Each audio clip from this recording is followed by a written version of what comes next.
Isa natin kumain kasi may ano na. Ako talaga ang nahuli kahit sa istraha ako na lagi uli kain. Mag-Bisaya na lang ako. Ay ginoo ko dai. Sige, kauna day. Ay, kainin mo dali. Bilis mo Bisaya. Dali, ato na to sa kuan.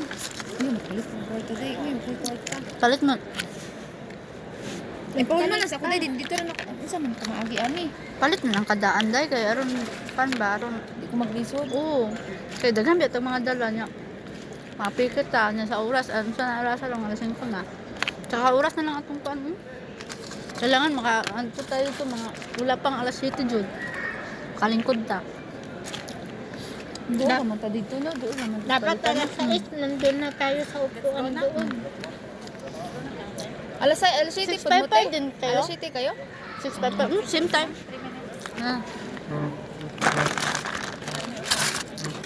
Bilisan mo kumain, Jess. Jess. Bagal mo talaga kumain kahit sa Babe, istaha. tapon mo doon sa basura. Pupunta mo na ako doon sa palitan, babe. Sige. Sige na. Ha?